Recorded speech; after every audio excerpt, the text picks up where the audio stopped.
Hi, everyone. Thank you for joining us for another episode of STEM Girls Virtual. My name is Emily, and I'm here on behalf of Cincinnati Museum Center. On this show, we talk about different careers in the STEM fields, those fields being science, technology, engineering, and math. Today, we have Grace Yek from the Cincinnati State College. You're the program chair for the Culinary and Food Science program, so thank you for joining us today. Thank you for having me. Yeah, I'm always excited to talk about food. But first off, can you kind of tell us a little bit about culinary and food science? Yeah, that's a great question, Emily. It's one way, I guess, to describe it is a field where we apply food science through the lens of gastronomy.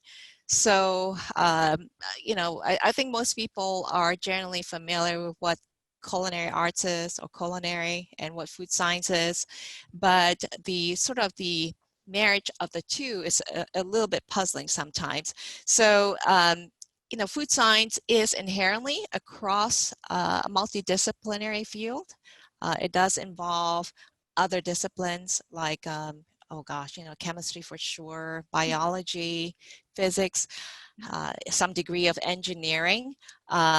Food science touches many cornerstones of food, right? From agriculture to the safe processing of foods to packaging, storage, distribution, along with the innovative development of new food products.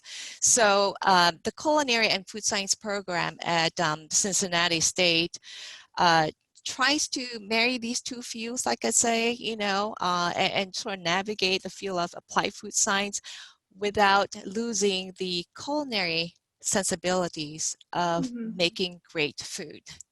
That's awesome. It sounds like a very balanced program. It is. And the program really reflects the emphasis on both areas. Oh, that's awesome. And the Culinary and Food Science program at Cincinnati State recently turned into a 4-year program. So can you tell us a little bit more about the program and what it entails? Yeah, so it took us a while to get here. It took us a few years, actually. And the process involved, of course, a few um, uh, approval processes, which involved the approval of the Ohio Department of Higher Education, as well as the regional accreditation body, the Higher Learning Commission. But happy to say, after the pretty comprehensive process, we are now launching the first year of the Bachelor of Applied Science in Culinary and Food Science. Oh, that's awesome. And what kind of classes are students taking in this program? So true to the name, Culinary and Food Science, the students spend the first couple of years taking coursework in culinary-centric type areas. And then the third and fourth years would focus more on, the more of the traditional applied food science areas, such as chemistry, certainly food microbiology, product development and formulation, a little bit of sensory science, processing technologies, you name it, regulations, compliance. Now, the first couple of years, as I was alluding to earlier, very much culinary centric. I mean, the students start from the ground up, learning the foundational skills of whether it's knife skills, stocks and sauces, proper cooking methods, the areas of quantity production of food in the kitchen, and so on. So it truly is a marriage of culinary arts and applied food science. Yeah, it sounds like it very comprehensive. It sounds amazing. And where can people go to learn more about the Culinary and Food Science program? You could certainly go to the Cincinnati State website. So that would be cincinnati-state.edu. So of course, Cincinnati State is one word. Sure. And we'll share the website in the program description for anyone who would love to learn more about the Culinary and Food Science program. Thank you. Oh, no problem. Um, So, can you tell us a little bit about your journey into food science? You originally were a chemical engineer, so I would love to hear how your work as a chemical engineer uh, blends into your work as a chef. Um, Yeah, that's also another great question. So I started my journey into food really more from the engineering and manufacturing side of things. So in my early days as a chemical engineer, we would work on projects such as this one that I can think of. It's a grassroots project of building a corn wet milling plant in North Dakota. So anything and everything you can think of, from the design engineering, commissioning, training, all those things associated from more on the technical and engineering side of things. So that was kind of how I got introduced to food, in a strange sense. But my journey didn't stop there. I worked for a German engineering consulting firm at that time, and with any kind of consulting firm, go through feast or famine. So we were in a period of famine. I got laid off, and you know, kind of did a little bit of soul searching to see what really am I interested in. What really drives me, and I kept going back to food. So I decided to just sort of put a pause on my engineering career and just go to the kitchen and learn about the making of food and so on. Long story short, I am nowadays a certified chef cuisine with the American Culinary Federation. And because of my exposure to the so-called back of the house, the cooking and production from the kitchen end of things, I can kind of see the two fields really not being that far apart. The large-scale production or engineering side of food, and the sort of the from scratch sort of creation and making of food in the kitchen. I think one thing too that really helps with what I do these days is that my engineering background really allows me to distill pretty much bullet points in this sort of visceral area of eating and cooking. mhm. So, I mean, it definitely takes skill and creativity to make food that people want to eat, right? Right. So, you know, I look at things both from that creative lens as well as from the more technical engineering lens, and that side of things kind of allows me to distill bullet points out of this creative area. Definitive bullet points about cause and effect. Um, basically distilling also basically a flow diagram of, of the procedures and processes of food, and looking at the processes in the kitchen as infinite opportunities for optimization, which engineering is very concerned about. hmm Yeah. I don't cook as much as my husband does, but I really enjoy baking. And I think I enjoy baking because you have to follow very specific instructions. And he is Yes. much more willing to be very creative when it comes to cooking. So we definitely enjoy being in the kitchen, but I definitely like baking more. So, Yes, yeah. baking is certainly more rigorous in its precision. So yes, I understand. Yeah, and I think food science is such a great example of how science and art go together. And, scientists should be creative. It's how you solve problems, it's how you get something done. So I think food science is a really great example of being creative and using art to do science, or vice versa. Yeah, and in these current times, gosh, I think collectively, we have a super high food IQ, you know, and maybe you could trace it back to the onset of 24/7, you know, food-centric type programming, you know, such as the Food Network. But we know a lot about food. We know a lot about how to make food, and, you know, we reach out for delicious, good tasting food. But as a society, I'm not so sure that we have the time to dedicate to the making of the kind of good food that we want to have. And so this is where this area comes into play, you know, the understanding and ability to make or execute good food with within the framework of applied food science. Anymore, if you want to launch a successful new food product in a retail store, the entry level is restaurant quality. That's kind of where people's expectations are. So, you know, our emphasis, for example, in this program on the gastronomic and culinary end of food, I think, you know, brings in a particular quality about the kinds of applied food science graduates that we can see further down the road. Oh no, that's awesome. And Cincinnati is very fortunate to have a lot of great locally owned restaurants of all different kinds.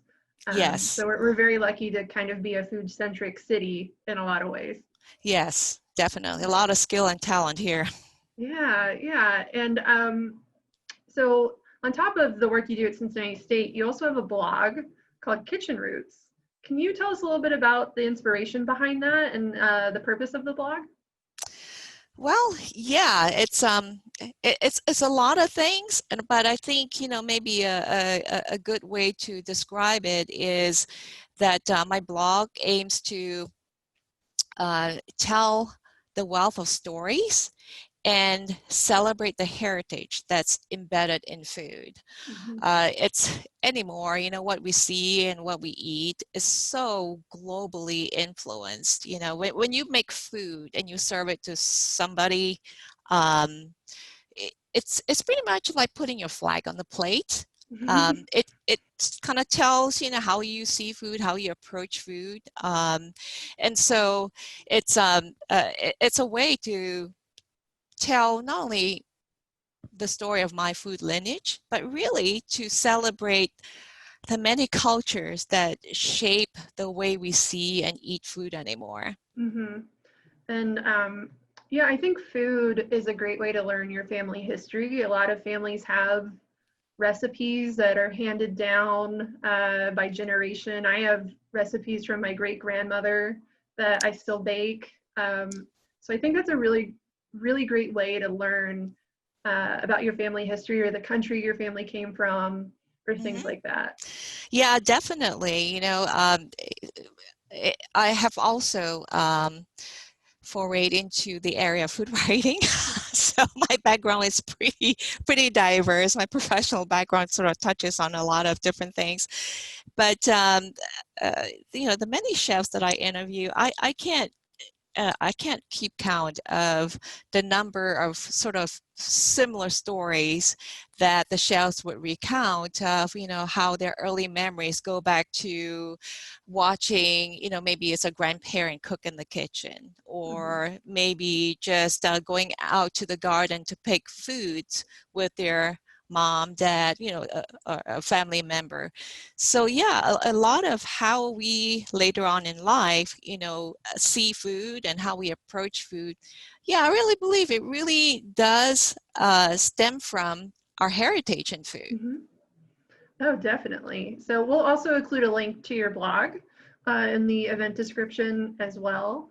And so you talked a little bit about how you have this very expansive job. So I imagine you faced some challenges in those roles. Can you tell us a few challenges you face in your roles? Yeah, so this may be a little bit funny, but probably the biggest challenge I have is to explain what culinary and food science is. So I think most folks know what culinary arts is or what culinary is. I mean, a lot of times that is associated with, the chef, Mm-hmm. restaurant food, maybe it's making food, caterers and so on. Yes, that's all true. So, a lot of that really does encompass the field of culinary arts.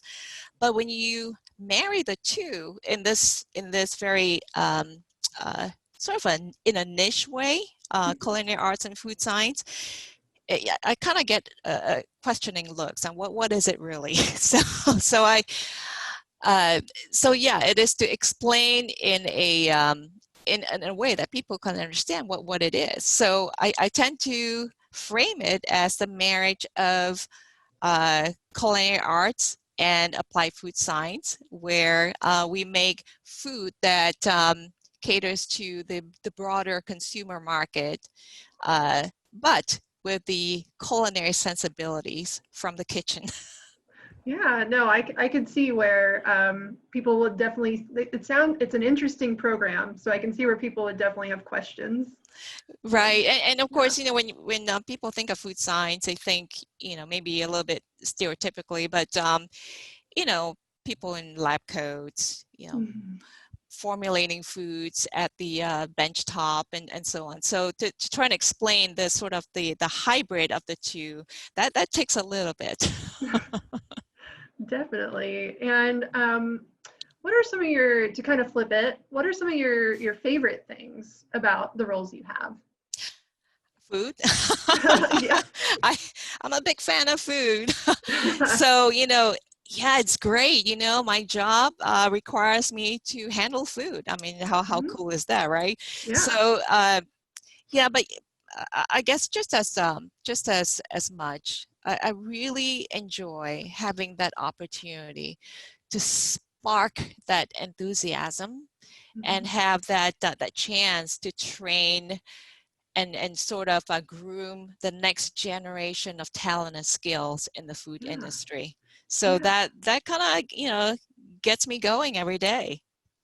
That's an awesome purpose. And, sometimes food is touched on in school. A lot of kids go through some sort of home ec or something maybe in middle school where they learn to make maybe one or two things, but it's not something that's taught as a basic skill. So it's really awesome to have this program here in Yeah, Cincinnati. yeah, we're very excited about it. Like I said, it took us a few years to get here, but the ability to offer this sort of education and training, Mhm. that's actually pretty pretty unique to this region, in Yeah. the tri-state area. So yeah, very excited about that. Yeah. Um, so do you have any recommendations that you can share with our viewers who might be interested in learning more about food science? Yeah, for sure. I can think of a couple, three websites that folks can just kind of check out. The first one is ift.org. IFT stands for Institute of Food Technologists.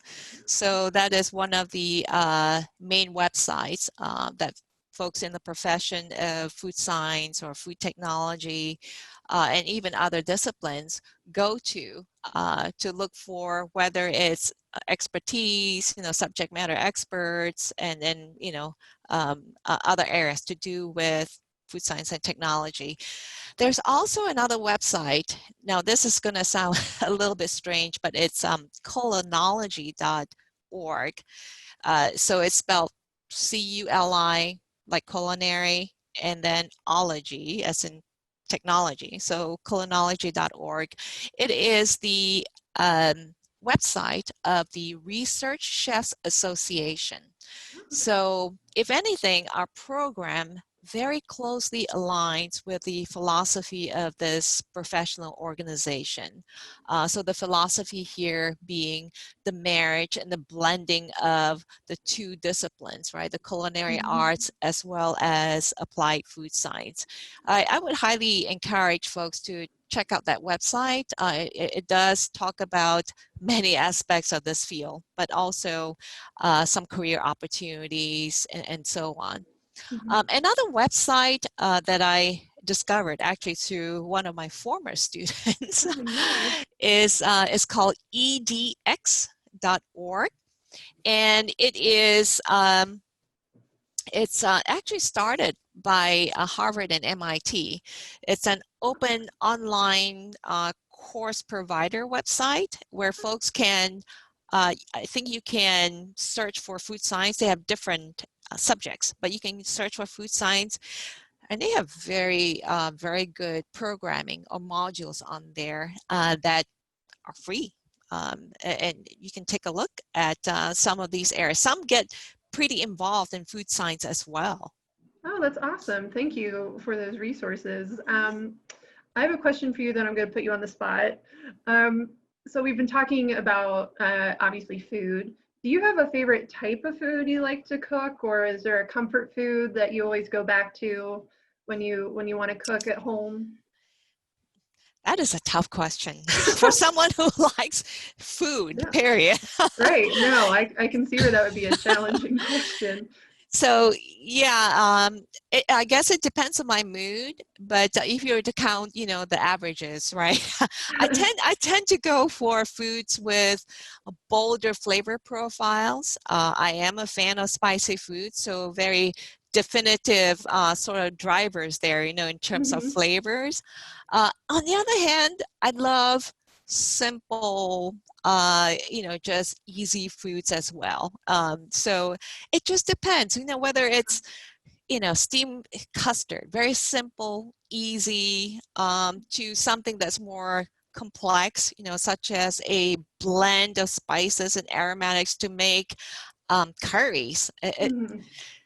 I'm not sure if I answered your question, but No, no, you did. Yeah, yeah, because I think chefs probably get asked all the time, do you go home and cook even more? And I imagine some do and some don't, but they also have comfort foods probably. So, well, uh, uh, I will tell you what I know okay, about this. I guess it seems to be trade a secret. question. No, well, not exactly a trade secret, but it's just to offer maybe some light into the question of, well, do chefs go home and cook? The answer is not really. Now, Yeah, that's not an absolute answer, but when, right, when you cook for a living and you cook 12, 15, 16 hours in a right. commercial environment, chefs, like everybody else, they get exhausted, right? Oh, So sure. yeah. So really not as much as people think. So, Grace, I have one more question for you, and that is, what advice would you give to young women and girls who may be interested in a career in the STEM field? Yeah, Emily, that's a terrific question. I would say to them, know where your heart is. If the STEM field is something that you are really interested in and you see yourself, being a professional in, stay the course. Ignore any pressure to pursue a different field. While you are sort of finding your way into a career path in this area, look to your grown-ups. Maybe your parents work in this field, maybe a relative or a friend of your family. Talk to them. Who knows? You might even get permission to visit with them Yeah. and see what it is that they do exactly, see what the work environment is.